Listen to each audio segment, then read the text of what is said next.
The next example involves some slightly nastier terms in it. You'll notice in this arithmetic sequence, we actually have some surds involved. Now, while it does look a bit nastier, the process involved is just as simple, okay? The rules of algebra and of mathematics don't change when we have messier numbers in them. It just means we've got to think a bit harder and make sure that we use all of our rules correctly. So let's go ahead and try and solve this. It says find the first term and the common difference for this arithmetic sequence. So that's the first thing we've got to do. Second up, we need to find the 8th term. Okay, so first up, first term and common difference. First term, it's always easy to find. It's just the first thing that's here. It's going to be the square root of 3. Now, I said before to find the common difference, which is the second part, we want to find the common difference. We need to look at two terms that come after each other and subtract the first one from the second one. That'll tell us what the difference between them is.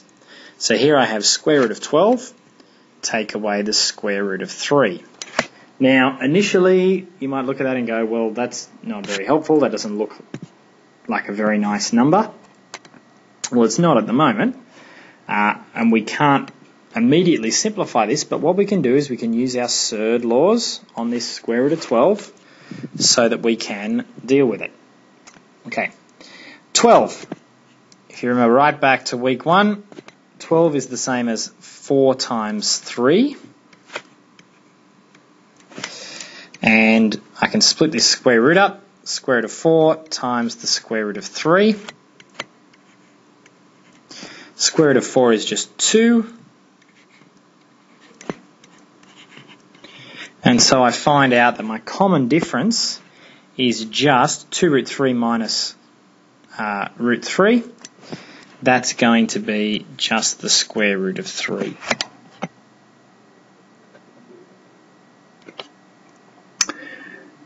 So what I have here, okay, is my common difference as a square root of 3. That's part number 1 completed. I've got the first term. I've got the common difference. Now I need to find the 8th term. So let's do that now. My formula for the nth term of an arithmetic progression says Tn is equal to A plus n minus 1 lots of D. In this case, my A is square root of 3.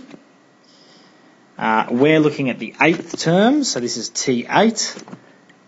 8 minus 1 is oftentimes 7. And D, the common difference we just found out was square root of 3. Now, in this situation, it's pretty easy to go to see that we've got two terms with a square root of 3 in them. 1 square root of 3 plus 7 square root of 3 is going to be 8 root 3. Now, while that's correct, that is the 8th term, if you have a look at our arithmetic progression, the way they've been written is just under 1 square root sign. While that's not normally the conventional way of doing things, we should probably just try and be consistent with what was given in the question. So with this result here, while it is correct, I'm actually just going to change it so that it's all under 1 square root sign. And the way that I'm going to do that, 8, if I square that, would be 64. And so the square root of 64 is another way of writing 8. And the square root of 3 is still there. And then to combine this under 1 square root sign, I'm going to go 64 times 3.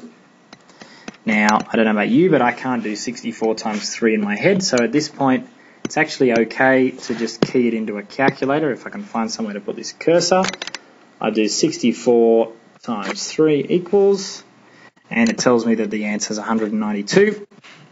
So this is going to go to the square root of 192. And that is going to be my 8th term.